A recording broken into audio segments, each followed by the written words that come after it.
నమస్తే, నేను మీ సతీష్. పవర్ఫుల్గా ఉండాల్సినటువంటి పోలీసులు పవర్లెస్గా తయారయ్యారా అనేటువంటి చర్చ అయితే మాత్రం ఏపీలో విస్తృతంగా జరుగుతోంది. మరి ఈ రకమైనటువంటి చర్చ వెనుకున్నటువంటి ఆంతర్యం ఏమిటి, అసలు ఇలాంటి చర్చ రావడానికి కారణాలు ఏమిటి అనేటువంటి అంశాలు మనతో విశ్లేషించేందుకు ప్రముఖ రాజకీయ విశ్లేషకులు కొత్త రవీంద్రబాబు గారు ఉన్నారు. సార్ నమస్తే. నమస్తే సార్, ముఖ్యంగా పోలీసులు అంటేనే సహజంగా ఎవరైనా ఆ కాకి యూనిఫామ్ను చూసినా, పోలీస్ సైరన్ విన్నా కూడా సామాన్యులు కూడా ఒకంత భయపడతారు. అందులోనూ పోలీసులకు ఉండేటువంటి ప్రత్యేకమైనటువంటి అధికారాలు కావచ్చు, వాళ్ళ చేతిలో ఉండే పవరు, ఇక పోలీసులు అంటేనే అదొక పవర్ఫుల్ యూనిఫామ్ అని చెప్పి అందరికీ తెలిసిందే. అలాంటి పోలీసులు ఈ రోజున ఆంధ్రప్రదేశ్లో పవర్లెస్గా తయారయ్యారా? గడిచిన 5 ఏళ్ళు మనం చూసాం. ఆనాటి ప్రతిపక్ష నేత, అందులోనూ అప్పటికి 3 సార్లు ముఖ్యమంత్రిగా చేసినటువంటి వ్యక్తి చంద్రబాబు నాయుడు గారు లాంటి వ్యక్తిని ఎంత ఈజీగా అరెస్ట్ చేసి తీసుకెళ్ళిపోయారు. అచ్చెన్నాయుడు గారు కావచ్చు, అయ్యన్న పాత్రుడు గారు కావచ్చు, కొల్లు రవీంద్ర గారు కావచ్చు, మాజీ మంత్రులుగా ఉన్నారు వాళ్ళు. సామాన్యులను అరెస్ట్ చేయడం అంటే అది వేరు. ఇలాంటి వాళ్ళని చాలా ఈజీగా సింపుల్గా అరెస్ట్ చేసి తీసుకెళ్లిన పోలీసులు మరి ఈ రోజున వైఎస్ఆర్ కాంగ్రెస్ పార్టీ మొన్న వాళ్ళు ఏదో యువత పోరు అని చెప్పి పెడితే, అలాంటి కార్యక్రమంలో వైసీపీ నేతలు దాడులు చేస్తూ ఉంటే చూస్తూ అవి భరించాల్సినటువంటి పరిస్థితి వచ్చింది. అంటే పవర్ఫుల్గా ఉండాల్సిన పోలీసులు ఈరోజు పవర్లెస్గా తయారయ్యారా అనేటువంటి ఒక చర్చ వస్తుంది. దీనిపైన మీ అబ్జర్వేషన్స్. ఆంధ్రప్రదేశ్ రాష్ట్రంలో చర్చించుకుంటున్న కొన్ని అంశాల్లో ఈ మధ్య కాలంలో వైఎస్ఆర్ కాంగ్రెస్ పార్టీ వాళ్ళు ఒక ఉద్యమానికి పిలుపునిచ్చినప్పుడు, అది ఏదో యువత పోర్ అని ఏదో పెట్టి ఒక ఉద్యమానికి పిలుపునిచ్చారు. బాగా చర్చనీయ అంశం ఏమవుతుందంటే, పోలీసు వ్యవస్థ, ఇదే పోలీసు వ్యవస్థ గతంలో వైఎస్ఆర్ కాంగ్రెస్ పార్టీ పరిపాలనలో ఉన్నప్పుడు విచ్చలవిడిగా వెనక ముందు ఆలోచించకుండా బాగా దౌర్జన్యంతో చేసే విధంగా అప్పట్లో ప్రతిపక్షంలో ఉన్న నాయకుల్ని, నారా చంద్రబాబు నాయుడు గారితో సహా అందరినీ విచ్చలవిడిగా ట్రీట్మెంట్ ఇచ్చారు. అది ఎవరూ యాక్సెప్ట్ చేసే విధంగా వాళ్ళు ప్రవర్తించాల, హద్దు మీరి ప్రవర్తించారు. బాధ్యత కంటే ఒక స్టెప్పు ఎక్కువగా ప్రవర్తించారు.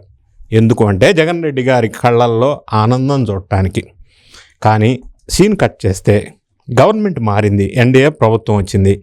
అదే అధికారులు, అదే పోలీసులు, అదే పోలీసు వ్యవస్థ నిన్న వైఎస్ఆర్ కాంగ్రెస్ పార్టీ వాళ్ళు చేసిన అరాచకమైన యాజిటేషన్ ఉద్యమ బాటలో మరి వాళ్ళు వైఎస్ఆర్ కాంగ్రెస్ పార్టీ వాళ్ళు చేసిన విధానం ఒకసారి మనం పరిశీలించినట్టయితే, ఒక కానిస్టేబుల్ని జుట్టు పట్టుకొని కింద లాక్కొని ఈడ్చుకొని వెళ్ళటం. అవును, మహిళా కానిస్టేబుల్ ఆమె హాస్పిటలైజేషన్ అవటం నంబర్ 1. నంబర్ 2, గుంటూరులో సుభాని అనే ఒక కానిస్టేబుల్ పరిస్తే ఆయన కూడా హాస్పిటల్కి అడ్మిట్ అవ్వడం. ఇటువంటి చెదురు మదురు సంఘటనలు పోలీసు వాళ్ళ మీద జరిగినాయి. బాపట్లలో అయితే ఒక డిఎస్పీని తోసుకుంటూ మేరు నాగార్జున వీళ్ళంతా. సో ఇంతకు ముందు పోలీసు వాళ్ళు రివర్స్ చేశారు నాయకుల మీద, ఇప్పుడు నాయకులు మళ్ళీ అదే పోలీసు వాళ్ళ మీద ఈ విధంగా ప్రవర్తిస్తున్నారు. అయినా పోలీసు వ్యవస్థ కామ్గా ఎందుకుంది ఏమంటే, నేను ఒక్క మాటలో చెప్పాలంటే, యథా రాజా తదా ప్రజ. అప్పట్లో YSR Congress party philosophy, culture, వాళ్ళ వ్యవస్థ, వాళ్ళ సిస్టమ్, వాళ్ళ మైండ్ సెట్ విధ్వంసం, అరాచకం, ఆనికి ట్యూన్ అయిపోయారు పోలీసులు. సో ఆ రాజు లేదా పై అధికారులు, పై నాయకత్వం, లీడర్షిప్ రాజకీయంగా ఏ భావాలతో ఉంటుందో అదే భావాలు కింద స్థాయి నుంచి బ్యూరోక్రాట్స్ లేకపోతే కింద రాజకీయ నాయకులు, పోలీసు వ్యవస్థ కానీ అనుసరించే పరిస్థితి ఉండవచ్చు. అందువల్ల వైఎస్ఆర్ కాంగ్రెస్ పార్టీ అధికారంలో ఉన్నప్పుడు హద్దు మీరి పోలీసు వాళ్ళు ప్రవర్తించి ఉన్నారు. ఇప్పుడు ఎన్డీఏ ప్రభుత్వం వచ్చిన తర్వాత, ఎన్డీఏ అధికారంలో ఉన్న తర్వాత ఈ నాయకత్వం, వీళ్ళ కల్చర్, వీళ్ళ ఫిలాసఫీ, వీళ్ళ పాలసీ, వీళ్ళ థింకింగ్ క్రమంగా ఏమీ చేయకూడదు, అధికార దుర్వినియోగం చేయకూడదు, పోలీసులు కానీ ఎవరు కానీ వాళ్ళ డ్యూటీలు వాళ్ళ పరిధిలో ప్రవర్తించాలా, వ్యవహరించాలా అని ఒక మైండ్ సెట్తో ఎన్డీఏ ప్రభుత్వం ముందుకెళ్తా ఉన్న నేపథ్యంలో వీళ్ళు కూడా ఈ టైపు బిహేవియర్ చేంజ్ చేసుకొని ఉండవచ్చు అని మనం అనుకోవాల్సి వస్తుంది. ఎందుకంటే నాయకత్వం ఎప్పుడైతే అగ్రెసివ్గా లేకపోతే అక్రమంగా థింకింగ్ ఆలోచన ఉంటుందో కింద స్థాయి వరకు అదే పాస్ ఆన్ అవుతుంది, అదే వాళ్ళు బిహేవ్ చేస్తూ ఉంటారు. ఎందుకంటే వాళ్ళ మన్నలను పొందటం కోసం. కానీ ఇప్పుడున్న ప్రభుత్వం ఆ విధమైన అక్రమ ఆలోచనలు లేవు కాబట్టి పోలీసు వ్యవస్థ నిన్న అంత సైలెంట్గా ఉండటానికి అదొక కారణం అయి ఉండవచ్చు. నంబర్ 1. నంబర్ 2, ఇంకొక డౌట్ కూడా నాకు వస్తుంది.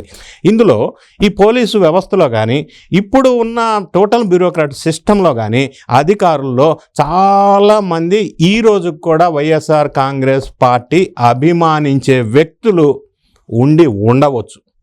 వాళ్ళు ఇంకా మారలేదు. మారటానికి టైం పడుతుందా? మారే విధంగా ఎన్డీఏ ప్రభుత్వం వాళ్ళని ట్రీట్ చేసి మార్చాల్సిన అవసరం ఉందా? అంటే పాత వాసనలతోటి ఇంకా నేను అనేది అది. ఆ పాత వాసనలు, ఆ పాత పరిచయాలు ఇంకా కొనసాగుతూ ఉన్నాయి అనే దానికి నిదర్శనం. ఇంకొక ఎగ్జాంపుల్ కూడా చెప్తా. బోరుగడ్డ అనిల్ని అరెస్ట్ చేసి తీసుకెళ్ళినప్పుడు మధ్యలో ఆపి మంచిగా బిర్యానీ పెట్టేశారు కదా, దాన్ని ఏ విధంగా చూడాలి? రెండోది, జైలుకి వెళ్ళిన తర్వాత మంచి పొరుపు, ఫ్యాను, మంచి సెటప్ చేశారు. అంటే సాధారణంగా ఏది చేయకూడదో అది చేశారు. దీన్ని ఏ విధంగా చూడాలా? అంటే అప్పటి వాసనలు బాగా వాసన పీల్చి అలవాటు పడ్డ పోలీసు వ్యవస్థ ఇంకా ఇప్పటికీ ఈ గవర్నమెంట్లో కొనసాగుతూ ఉంది అనే దానికి ఈ ఎగ్జాంపుల్స్ అన్నీ మనం డాట్లన్నీ కనెక్ట్ చేసుకుంటే అర్థమవుతుంది. ఏంది, పోలీసు వ్యవస్థ అధికారులు చాలా డిపార్ట్మెంట్స్లో అటువంటి వాళ్ళు ఉండి ఉన్నారు. ఎందుకు ఈ మాట చెప్పాల్సి వస్తుందంటే, మొన్న ఈ మధ్య పోలవరం నిర్వాసితులకు ఇవ్వవలసిన R&R ప్యాకేజీకి పెండింగ్లో ఉన్న 800 కోట్లు రిలీజ్ చేస్తే పయ్యావుల కేశవ్ కూడా తెలియకుండా ఆ అమౌంట్ రిలీజ్ చేశారు. అంటే ఇటువంటి సంఘటనలు కొన్ని ఎందుకు జరుగుతున్నాయంటే, అధికార వ్యవస్థ ఇప్పటికి కూడా జగన్ రెడ్డి గారి కొమ్ము కాసేవాళ్ళు సిస్టంలో ఉన్నారు. వీళ్ళందరినీ మార్చవలసిన అవసరం ఉంది, లేదా వాళ్ళు మారేటట్టు ప్రభుత్వం చేయాల్సిన అవసరం ఉంది. లేకపోతే ఇటువంటి సంఘటనలు జరగడానికి అవకాశం ఉంది. ఇది కూడా ఈ ఎన్డీఏ ప్రభుత్వం ఐడెంటిఫై చేసినట్టుగా మనకు సమాచారం ఉంది. కాకపోతే ఎన్డీఏ ప్రభుత్వం ఆలోచన ఏంటంటే, అటువంటి అధికారులందరినీ మనం ఉపయోగించుకోవాలా, అందరినీ ఒక్కసారిగా తీసేసి మనం వేరే వాళ్ళని పెట్టి గవర్నమెంట్ పరిపాలన చేయలేం కదా, ఉండేది అదే మనుషులు కాబట్టి వాళ్ళని మార్చి పని చేయించుకోవాల్సిన అవసరం ఉంది. అటువంటి వ్యక్తులు ఇంకా సిస్టంలో ఉన్నారు అన్న అభిప్రాయంలో ఎన్డీఏ కూడా ఉంది. వాళ్ళకి తెలియని విషయం కాదు. కాకపోతే ఈ 8-9 నెలల నుంచి వాళ్ళని చేంజ్ చేయలేకపోవటం వల్ల ఇటువంటి సంఘటనలు జరిగి ఉండవచ్చు అని మనం ఖచ్చితంగా చెప్పవచ్చు. అంటే అసలు గడిచిన 5 ఏళ్ళు అటు ఆనాటి ప్రతిపక్షంగా ఉన్నటువంటి తెలుగుదేశం పార్టీ కార్యకర్తలు కావచ్చు, ఆ నాయకులు కావచ్చు, ఏదైనా ప్రభుత్వానికి వ్యతిరేకంగా ఎక్కడైనా ఉద్యమం పేరుతోటో నిరసన పేరుతోటో రోడ్డు ఎక్కాలంటే కూడా భయపడిపోయేటువంటి పరిస్థితులు. ఆఖరికి ప్రభుత్వంలో భాగమైనటువంటి ఉద్యోగులు వాళ్ళేదో చిన్న యాజిటేషన్కి పిలుపునిస్తే వాళ్ళని పైన కూడా కేసులు పెడితే మారువేషాల్లో వాళ్ళు వచ్చేటువంటి పరిస్థితులు ఇది కల్పించింది కూడా పోలీసులే. మరి ఆ రోజున అంత పవర్ని చూపించినటువంటి వాళ్ళు ఈ రోజున మరి కలెక్టరేట్లలోకి ముఖ్య నాయకులు మాత్రమే వెళ్ళండి, మిగతా వాళ్ళు బయట ఆగండి అంటే లేదు అన్నట్టు చెప్పి తోసుకెళ్ళిపోతుంటే కూడా మరి అలా ప్రేక్షక పాత్ర వహించడం. సో అదే రోజు పోలీసులు వాళ్ళే, ఈ రోజు పోలీసులు వాళ్ళే, వాళ్ళకి ఆ రోజు అదే అధికారాలు ఉన్నాయి, ఈ రోజు అదే అధికారాలు ఉన్నాయి. కాకపోతే the way how they are behaving, how they are fulfilling or discharging their duties, అప్పుడు ఏ విధంగా డిశ్చార్జ్ చేశారు, ఇప్పుడు ఏ విధంగా డిశ్చార్జ్ చేశారు. దానికి ఖచ్చితంగా నేనేమనుకుంటున్నానంటే, జగన్ రెడ్డి గారికి సంబంధించిన వ్యవస్థలో, సిస్టంలో వాళ్ళని అభిమానించే వాళ్ళు ఇంకా ఉన్నారు. ఆ వాసనలు ఉన్నవాళ్ళు వాళ్ళని గనక ఐడెంటిఫై చేసి కొద్దిగా కలుపు పీకినట్టు పీకి కొంత పనిష్మెంట్ ద్వారా వాళ్ళని సెటరైట్ చేసుకోగలిగితే ఈ సిస్టమ్ మారుతుంది. అంటే మిగతా వాళ్ళలో కూడా మార్పు వస్తుంది. లేకపోతే ఇదే కంటిన్యూ అయితే ఏంటంటే, నిన్న జరిగిన సంఘటనలే మనకి ప్రత్యక్ష నిదర్శనం. గతంలో కూడా ఇటువంటి చాలా సందర్భాల్లో జరిగినాయి.